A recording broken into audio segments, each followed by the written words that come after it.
Right, okay. Joe Gellman, thank you for speaking to me. How are you? Yeah, I'm alright, thanks. As good as you can be in this day and age. How are you? Yeah, not too bad at all. A little bit stressed out sorting out the interview, but it's all alright.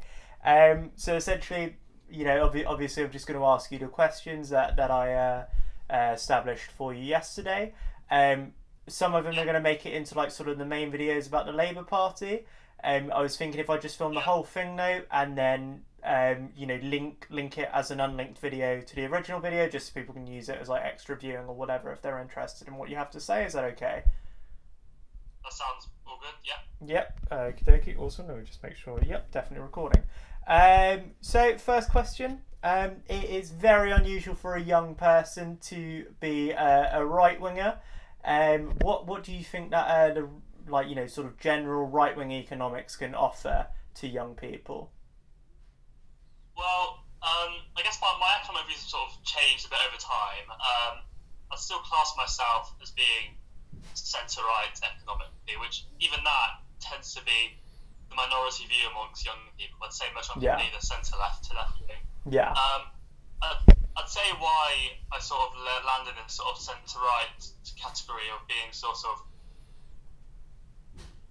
Oh, 1 second. regulation with a strong welfare state is because I think if you look at really the history of economics, we have developed to a stage where capitalism is the best system in terms of development Yeah. and innovation. Even Marx would agree with this initial sort of foundations with Yeah. inclusion and Yeah. persuasion. And I guess attempts to move to different economic systems have tended to fail. I think with socialism, you either have what's basically Stalinism, which is Yeah. it's the people debate whether or not it's socialism or not, but the aim of socialism can lead to that. Yeah. You have It's a state run stuff that makes it socialism. It's not the actual yeah, rights and stuff sort of thing necessarily. yeah. So regardless of whether or not, regardless of whether or not you consider it socialism, the implications of it are pretty negative. And then sort of Mm. the anarchist route of socialism, I don't think is much of a desirable state of human existence either. Which is why I think the best system we can have is a capitalist system with consistent development, where people's lives are consistently getting better. But at the same time, we do need to have a level of government regulation, which means that no one gets left behind in the system. Mm. And I think if capitalism were better framed in this way, I think it would be far more palatable amongst many young Mm. people who do So look like, towards so like socialist thought. you're advocating more for like a mixed economy, really. So sort of like the status quo, maybe with a bit less regulation or a bit more, but sort of, as it stands at the Yeah, moment with sort of the post Thatcher yeah, consensus ish sort of policies that we've yeah. had. Maybe post Thatcher, but also post Blair. So Yeah. Okay. a level of Blairism as well. One thing I'd say, I think I disagree with the status quo, is I'm very much not a fan of the current welfare system. I Okay. believe we should have either universal basic income or negative income tax, a system that would guarantee that no one gets left behind. Because universal credit, has Mm. the principle of simplifying the system, but based on sort of the fact that you have to apply for it and wait to get a meeting, and then there's these mitigating Yeah, circumstances, it and all has the left people people. who you have to hire to do it as well, sort of thing. Yeah, that's Yeah, and quite it's a left wing position. A really universal basic income. That's quite a like sort of like Majid Nawaz advocates for sort of universal basic income, and sort of a lot of the Democrats in yeah. 2020. So it's sort of you are reform minded. Then there's not like this sort of there's a sense of conservatives that it's just like status quo. We don't want to change anything. But like obviously that's why you're not a conservative. That's why you're a right winger. Yeah, But yeah. Okay, awesome. yeah, So you left the conservative. You were like quite a strong Conservative Party supporter and member. You left them after yeah, Boris Johnson became prime minister because you weren't satisfied with him in terms of Islamophobia. But then when it came yeah, to 2019, you ended up voting for the Tories anyway. Could you just go through your reasoning as to why? yeah. That's a good question. I think a lot of people who I've interacted with have often brought this up with me and sort of Mm. used it as either a criticism or they're being curious about it. And I think, firstly, at the time, obviously now, I think my views are probably quite far away from the Conservative Party to the extent that I wouldn't join back even if the leader changed. When I Okay. did leave the party, my political views were overall tended to fit within, mainly on economics rather than social views, but I still had a place in the party. The reason I chose to leave, as you rightly stated, was partly because of Boris Johnson's Islamophobia and also because of his general racism and incompetence and sort of aggressiveness and lying and showing throughout the years. As a leader, as a person, I did not want to be associated with him through membership of the party that he led. Now, in the 2019 general election, I had a choice. I live in my home constituency, my uni constituency is different, obviously. My home constituency, where I was voting, is a marginal between Labour and Conservatives. So my choice was Labour or Conservatives with the first past the post system that we have. I don't think I would have voted Lib Dem either, but that's a different question. But what was in front of me was Labour or the Conservatives. And whilst the Conservatives had an issue with racism, so did Labour. A different sort of racism, it was anti-Semitism. Yeah. And for me, I obviously, as I'm Jewish, so obviously anti-Semitism is more important to me in terms of what I'm concerned about. Anti-Semitism affects me in a way that other forms of racism doesn't. But when it comes to what society we should build, I think we should treat all forms of racism as sort of equally bad. Yeah. So in a sense, racism of the two parties balanced out me. It's sort of just like it's a lesser of two. That's why I don't like. Obviously, I'm not to be expressing my opinion as well, but that's why I don't like first past the post. It's just a choice between two imperfect parties. You lean Tory, I probably lean Labour, but they aren't perfect, no matter the leaders. So it's not. Yeah, it's never a good choice, I suppose. Yeah, you got that right. So I had the choice there, and basically other policies they were showing at the time. I chose Conservatives. Maybe the next time I vote Labour, maybe I vote Lib Dem. We'll have to see. Do you think universities changed your views then? Because you are considerably more sort of more left than when we used to debate on the cabinet or whatever. But do you think that's because of university, or do you think that you've just sort of developed your views because of Johnson, because of whatever? I think I had my very sort of economically right-wing, sort of Milton Friedman phase, maybe in lower sixth. I think by upper sixth, I was beginning to moderate. I think being at university has definitely given me an even stronger socially progressive outlook on the world than I used to have. I was a progressive, back in sixth form, but less so than I am now. So I'm even more progressive now than I was then. I think that's what university tends to do. I think in terms of economics, I don't think it's changed too much. I think more so debating with people, often online, who are more knowledgeable than me on economics, and sort of thought, these radical right-wing economic views that you're... Yeah, it's a kick in the teeth, isn't it, when they do that? Yeah, it's not nice at the time, when you realise how nonsensical the views you were espousing once were. And I'm sure people who are far left economically have the same issue. You realise that normally the moderate ground is the best way to go, and that's what I discovered. Do you think then? So obviously Churchill very famously said, if you're young and you're not a liberal and you've not got a heart, but when you're older, if you're not a Tory, then you've got no brain. Would you almost go if you're not a moderate when you're older, then possibly you need to maybe not you're a moron, but you have to rethink it. Yeah, well, I don't know. I don't like the sort of notion that if you believe this, you're stupider. Not even a word to them. Prove my own point there. I think that no matter where you land on the political spectrum, there'll be people who hold your views who are really stupid, people who hold your views who are really smart. I don't know on average where on the spectrum the smartest people tend to fall. I just think it varies. You get some really, really smart people who are far right. It's quite Nick Griffin went to Cambridge, for example, and you get a significant portion of the far left who also went to Oxbridge. And I think perhaps over time people tend to become more moderate, but I don't necessarily think that's because they become wiser. I think it's likely because when you start earning a salary, when you've got a family to look after, your focus is more on keeping the status quo, keeping stability, rather than trying to change the world. If your world is quite happy and content, why would you want to change it? Okay, cool. That's a really cool. I like that take.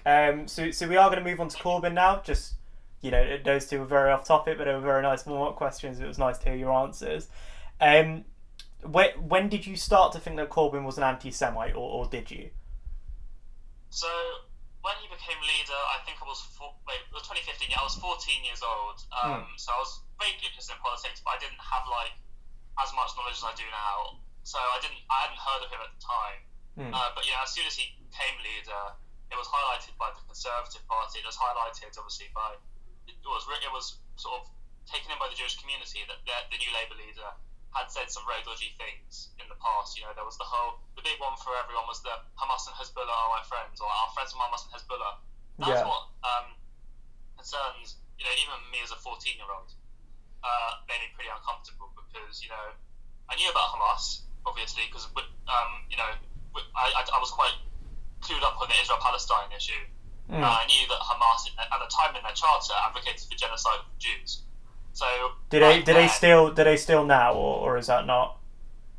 I think it's changed to the destruction of Israel, which I don't think is much better, but it's technically an improved former charter. But yeah, either way, they still remain a vile terrorist group.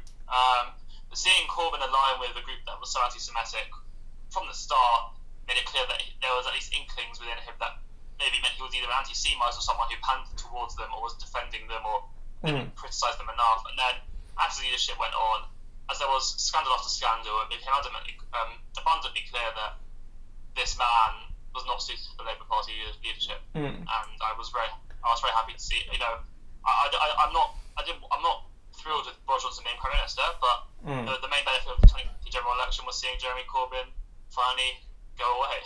Yeah, after a few months. Do you not put any sort of clout in him saying then that he was trying to bring about a peace process, which he wasn't a diplomat or anything, so I'm not sure I believe in it. But what do you think about him saying, well, you have to speak to people that you disagree with? I appreciate that point. I could appreciate that point. Obviously throughout history we've had with the Israel-Palestine issue. US presidents have worked hard to bring the Palestinian Authority and the Israeli government together. They were speaking to both sides. I don't know if Corbyn ever reached out to any Israeli official before he became leader. If Corbyn had said, I'm going to invite our friends from Hamas and Hezbollah, and we're going to also invite our friends from Likud, which is the Israeli governing party at the moment, in case people don't know, then I think, fair enough, he's reaching out to both sides. But Corbyn only ever seemed to reach out to the Palestinian side, and not just like the moderate Palestinians, the Hamas, the genocidal terrorists. Yeah. So that one-sidedness is what sat most uneasy with me, I think. So it's not even like engaging with terrorists, because obviously he did it with the IRA as well, which I haven't mentioned in the video because and I don't know much about it, so I don't want to talk about it too much. But he was known for reaching out to these sort of like extremist groups. Do you think that the thing that made that problematic is not the fact he was reaching out to them necessarily, but the language he used then, and the fact that that he didn't reach out to the other side, sort of thing? Yeah. So if he'd sort of reached out to a moderate Palestinian authority in a very non-combative way, and also reached out to a moderate Israeli authority and brought them down and said, "Hey guys, we need to sort this."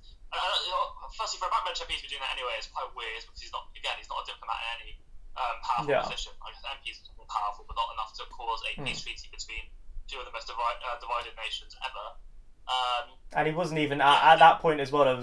He wasn't even within a sniff of being leader. I don't think. I think Ed Miliband had only been leader for about a year, and it was the Conservative Liberal coalition that was in power at the time. So Yeah, he wasn't even meant to become. He wasn't even expected to become leader when he ran for leader. So he probably thought he was going to be a bench MP for life.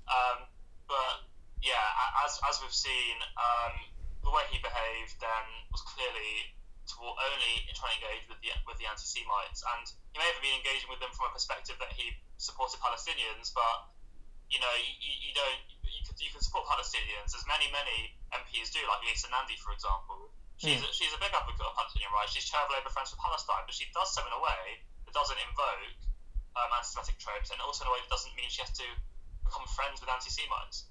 Okay, that's really insightful. Thank you. So that sort of brings us on to pretty much the same question. This one's pretty brief. But when is criticism of Israel anti-Semitic? Is it a tropes? Is it anti-Zionism? What makes it Okay, so I think I'm going to focus first on anti-Israel and then anti-Zionism because they're two different things, which is important. In terms of anti-Israel criticism, I think it's fine to criticise the actions of the Israeli government. I do it all the time. I'm not a fan of Likud. I very much dislike Netanyahu, and I hope he is kicked out of his soon. It looks like that there may be a chance again, but we don't want to get into Israeli politics too much now because that's a can of worms. But in terms of criticising Israel, absolutely fine. Criticise settlements, criticise occupation, criticise government policies if you want. Do it without invoking anti-Semitic tropes. That's the key. Criticism of Israel becomes anti-Semitic when you use anti-Semitism to do so. So I think an example would be when Rebecca Long-Bailey was removed from the shadow cabinet, sharing an article that suggested that Israel was responsible for the killing of George Floyd. The reason that was problematic was because historically there's been an anti-Semitic trope that Jews are blamed for all the world's problems, and that has now been taken because you can't say the Jews have done it. That is now Israel has done it.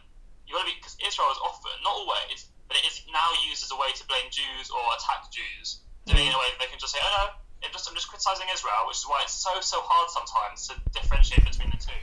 But when you can see that, camera's got that. Sorry, yeah, sorry, go on. Yeah, so as I was saying, when you can see that the criticism is now invoking anti-Semitic tropes, that's when it becomes anti-Semitic.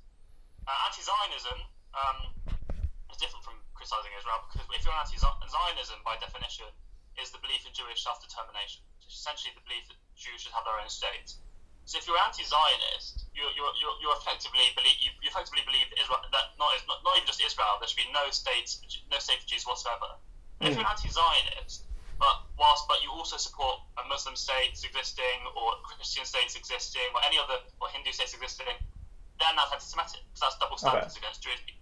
But then would you not say even if you don't agree with theological nations anyway, because of the sort of history of oppression of Jewish people, even if you don't necessarily believe it should be in sort of what used to be Mandate Palestine, if you don't believe that Jews should have the right to their own state on the grounds of theological level, surely that still becomes anti-Semitic because of because it's a safe haven essentially, isn't it? From my understanding. Yeah. So what I'd argue there is, I think if you're coming from a position where no religious state should exist, I think it's problematic because it means that Jews have, exactly as you said, no safe haven, which I think is incredibly important considering, our grandparents were alive when the Holocaust happened. Some of my friends have grandparents who survived the Holocaust, and they're still alive today, which is crazy to think about how it was that recent. But I don't think it's necessarily anti-Semitic to believe that no theological state should exist. I just think the implications of that are very harmful to Jewish people, and that if you are making that claim, there should be more sensitivity behind it.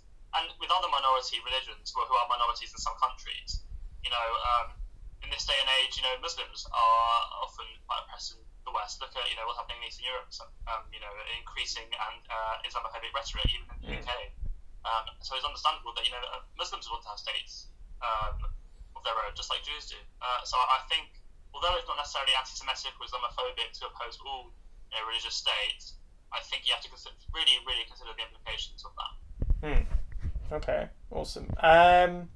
So there was the Anti-Semitism barometer, which you might know about, which essentially asked a bunch of people from different parties a series of questions, like an example of one was, in general, do you think that Jews are more motivated by money, stuff like that, to see if people were anti-Semitic. And it found that while Labour had a fairly high level of people who'd answered at least one of those questions, yes, Conservatives had a higher one. So why do you think it is that Labour became sort of known as sort of not really the face of anti-Semitism, but you get the sort of gist of it? Yeah. I think, if I'm not mistaken, I'm pretty sure that opinion poll, I think it was by YouGov, wasn't it? Yes, I think so, yeah. Yeah, you feel free to fact check me on it, but I'm pretty sure it was Tory voters and Labour voters, not Tory members and Labour members. Okay, so essentially, maybe Tory voters are more anti-Semitic, but Labour members are. Yeah. So, okay. Yeah, to take that point further, I think perhaps in the wider picture, the average Tory voter may be more likely to have an anti-Semitic opinion than the wider Labour voter. But Labour voters are far more moderate than Labour Party members. Labour Party members tend to be far more left-wing, and so the constitution of the party is very different to the constitution of their voting base. Now, the reason why the Labour Party Party was subject to much more criticism is because the party itself, not the voter base, had a very serious anti-Semitism issue, which is far more serious than anti-Semitism within the party, the membership base of the Conservative Party. As someone who was a member of the Conservative Party for I think 2 years before I left, I never once experienced anti-Semitism. And obviously this is anecdotal, but at the same time, I had a friend of mine who was in Labour, another Jewish guy, and he said that every Jew he knows has had an anti-Semitic incident in Labour. And I think the fact there were so many more cases in Labour as well, so many more expulsions, so many more suspensions. A Jewish Labour MP was literally harassed out of the party, Luciana Berger. I talk about her a lot in the thing. Nothing like that has had to happen in the Conservative Party. So I think the fact that a lot of Labour supporters use this barometer to try and delegitimise all the claims that are being made on the Labour Party, these were valid claims as well, that Labour had a serious problem. I think it was in very poor taste, and he made me really angry. And I think the fact, if they just looked at the fact that it was voters, not members, they would have seen how nonsensical it was. Yeah. Do you think as well? I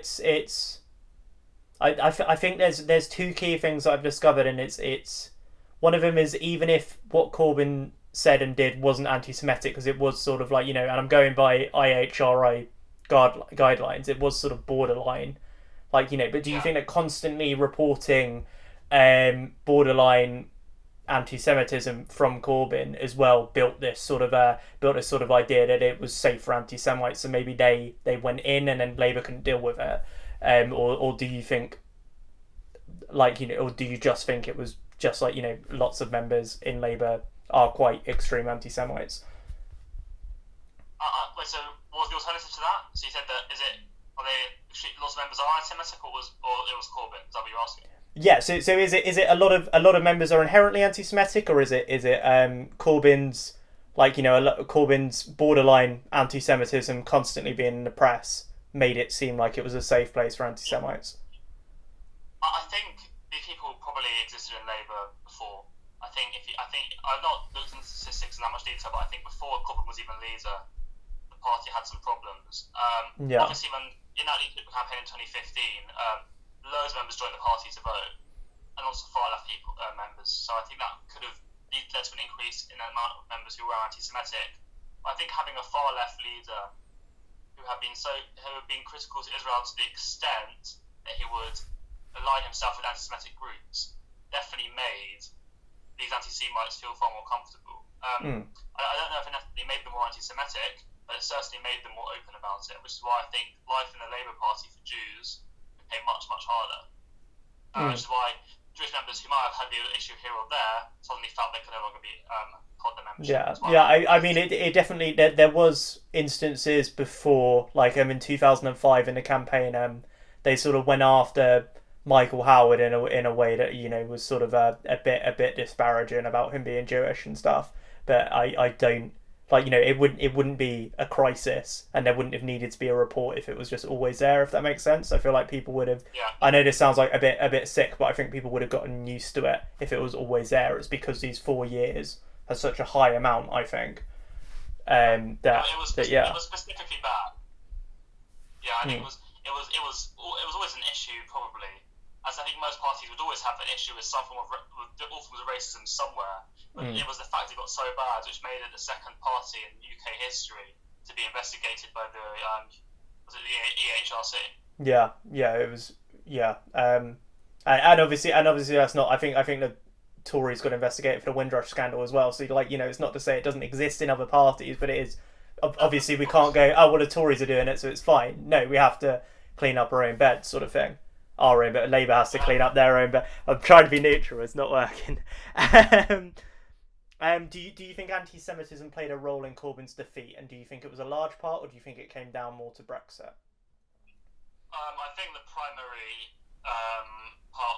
the primary cause of Labour's historic defeat in 2019 was Brexit. I think some would have been put off by anti-Semitism.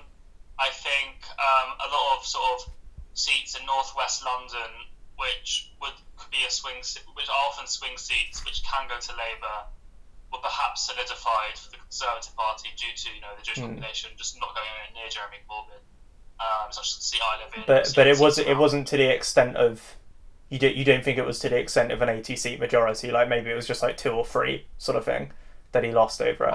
I'm not sure if it was like an election swinging thing at all. 1 second, it stopped recording. Could I just? Right, there we go. Sorry, when you so it wasn't an election swinging thing. No, I think personally, no. Although it got worse between 2017 and 2019, 2017, he didn't win the election, but he still, took away. He still made gains on the Conservatives, despite the fact that there was this issue of anti-Semitism there. And it got worse between 2017 and 2019. But what was key was the change in Brexit rhetoric that happened between the 2 elections. So it wasn't even it wasn't even the fact that his manifesto was probably more radical. You think it was just Brexit that the election was decided on? I think it was Brexit mainly, and then I think Brexit probably won the majority for the Conservative Party, and the majority was probably deepened by the increasing radicalisation of the Labour manifesto, and also Corbyn's general image. And within that realm of Corbyn's general image, anti-Semitism did come into it. But I think Corbyn seemed to have issues as a leader in multiple ways, not just as sort of foster. Yeah. I mean, he was quite popular in 2017, really. Because I think he was probably more popular than May in 2017 because, a lot of people voted for May because they hated Corbyn, but there were very few people who voted for Corbyn because they hated May. But that is just sort of again that's anecdotal, so I can't prove that. But that was the sort of feeling I was getting. You look at stats of definitely after the election, Corbyn saw a surge in popularity in 2017. For a period, he became the most popular leader in the country. But then obviously it sort of dwindled. Yeah. Do you you've described your social policies as left wing before? But do you think there's a link between socialism and anti-Semitism? As by social views, do you mean my views on welfare, my views on mostly sort of your anti-racism views and stuff like that. But would you? I think it's better to. I know I might have done in the past, but I wouldn't use the right wing, left wing rhetoric to describe social views. I'd probably use liberal versus conservative or progressive versus authoritarian. Liberal versus authoritarian or progressive versus conservative. So that yeah. But to your question, so that was all the technical points. To your question, is there a relationship between socialism and anti-Semitism? Yes, I think there has been even before Israel existed. I think Hannah Arendt, the 20th century philosopher, wrote about left-wing anti-Semitism, how it existed in left-wing parties before the war. That may have been due to this sort of anti-Semitic notion relating Jewish people to money and such, but that did obviously seep into the left. I think maybe the 60. Yeah, sorry. Yeah, I don't know. I was doing some reading on it just obviously for the thing, and I was seeing that there was this sort of, obviously there is still the anti-elitist thing, but I think that's quite a small version of it now, whereas it seems like it's more about very anti-imperialist socialists who believe that Israel was purely founded on imperial means, which I'm going to say in the video is but then that's like saying that America shouldn't exist now and we should deport all the Americans. But do you think there's some truth to that, or do you think it is still more the sort of the Rothschild conspiracies and stuff like that? I don't think it's Rothschildian conspiracies at all now. I think it's very much left-wing anti-Semitism these days. Very much sort of comes from anti-Israel rhetoric, which develops into sort of tropes of anti-Semitism, and then the issue is once you start invoking anti-Semitic tropes, you might then start hate speech is sort of a pyramid. You don't go straight to genocide. Nothing. It starts off with language, and the language used to criticize Israel becomes language used to invoke subtly anti-Semitic tropes. That become language used to sort of attack Jews in general, and then from there on you get sort of actions against Jews, physically attacking them, and so on and so forth. It becomes increasingly harmful. We haven't got to that stage yet. If you allow anti-Semitic rhetoric to foster, even in the smallest microaggressions, you can get to that stage. Language is incredibly important, and I think the reason why socialism now has a link to anti-Semitism is because of how anti-Israel rhetoric developed into anti-Semitism. Okay. Yeah, good. It doesn't always, but it does a lot of the time, sadly. Okay, good answer. So my next question is sort of about free speech. So do you know about Michael Peled, who got in trouble in 2017? Just to sort of give a bit of context, he said essentially on the stage, he was a fringe speaker at the Labour conference, and he said we should be able to discuss anything, including Holocaust denial. Where does free speech become hate speech? So it's interesting because I actually finished an essay yesterday I was writing for one of my modules this year, which was about hate speech, and I defended legislation in favour of sort of banning hate speech in it, from the basis that hate speech causes a unique sort of harm, at least a psychological, social, and physical harm, which is like a metaphorical slap in the face, and it's unique because there's the social embeddedness of hate speech. If someone was to shout at me, "You're a dirty brunette, get out of my town," that wouldn't do much to me. It wouldn't harm me that much because there's no history behind that insult. Okay. There's no serious there's no division historically between brunettes and blondes. And if someone were to shout at me, "Go back to Poland, you dirty Jew," that would cause much more harm and suffering and cause much more pain towards me because historically, being Jewish, even in the UK, has caused serious division and discrimination. As such, I think free speech becomes hate speech when you direct a verbal assault towards someone from a minority group which has historically suffered from oppression. And I don't believe that hate speech should be protected by free speech.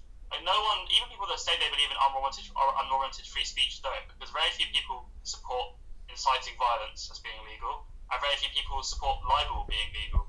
So if you believe that there are realms of of speech that shouldn't be free, I think that can extend to some forms of law to hate speech if you define hate speech as such. Okay.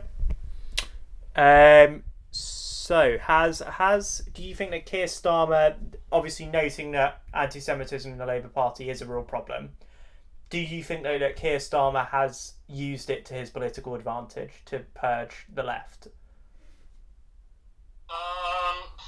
No, not to purge the left. No. I think if Keir Starmer wanted to purge the left, he'd find a way to do it, regardless. I don't think he wants to cause that much division in the Labour Party. I think it's easy to be cynical. Really, you could argue that everything if you wanted to, you could argue anything a politician done is in their political interest. But I do think Keir Starmer genuinely wants to tackle the problem. I think suspending Corbyn and then not restoring the whip when the NEC restored his membership was a pretty ballsy move. I mean, it's caused them hell. Yeah, it could have backfired pretty easily. It could have caused some level of division of the party. And I guess there is a level of political sense to it because it brings moderates back on side, and especially moderates that didn't vote Labour in the last election. But I think he genuinely wants to support the Jewish community. I think when he was shadow Brexit secretary, he didn't do enough. He could have easily called out Corbyn more when he was in the shadow cabinet, and he didn't. But he's making amends for that now, I think. And I think the Jewish community is seeing this happen, and they are now aware that they have the option to vote Labour again, and maybe a lot of us will. Okay, so I mean that basically brings us on to the next one. So Starmer's Britain would be safe for British Jews. I think so. Or at least I don't think it would make things more dangerous for us. I think with Corbyn, I don't think Corbyn would have ever enacted an anti-Semitic policy, which I hope he wouldn't have. But I think having a leader who fosters anti-Semitism in his party would probably do the same within the country, even if he wasn't intentional. But I think we would never have the same from Keir Starmer. I could be proven wrong, but I expect Keir Starmer will be Prime Minister one day, and I think the Jewish people will be safe. I hope we will under Keir Starmer. Okay, awesome, hopeful. So this one's a bit more. This one's quite dicey, but obviously you're a secular Jew, you're completely irreligious. And there was this interview on Newsnight when Jeremy Corbyn was let back into the party, It's this Labour MP who's going like, oh well, I'm a secular Jew, and we're very happy that Corbyn's back in the party. So there's this sort of idea that secular Jews support Jeremy Corbyn, but why in your case is this not true? Is this Zionism? Is this sort of like pro-Israel rhetoric, or is it just like like just common sense essentially? Yeah, I think the assumption that the question rests on is what needs to be tackled here. Secular Jews do not support Corbyn. I think in the Jewish Chronicle, which is read by a variety of Jews from all backgrounds, probably more moderate or more secular backgrounds overall, because it was more like a Northwest London paper. They surveyed the Jewish community, and I think well over 90% believed that Jeremy Corbyn was an anti-Semite. Over 40%, nearing 50% said they'd consider leaving the country if Jeremy Corbyn became Prime Minister. I'd say the majority of Jews in the UK are secular. So if over 90% of Jews are saying that Corbyn's an anti-Semite, that's a majority of secular Jews. And I know it's anecdotal, but every Jew I knew didn't hate Corbyn. They felt threatened by him. Didn't matter if they were secular, religious, somewhere in between. I had friends who keep full dietary restrictions of Jewish laws. They'll follow the Torah, which is a Jewish Bible, to a T. And there are Jews like myself and my friends who are atheists, who are Jews primarily based on the culture they were brought up in, who also hated Corbyn and wanted him gone. So you would always find one or two Jews who supported Corbyn.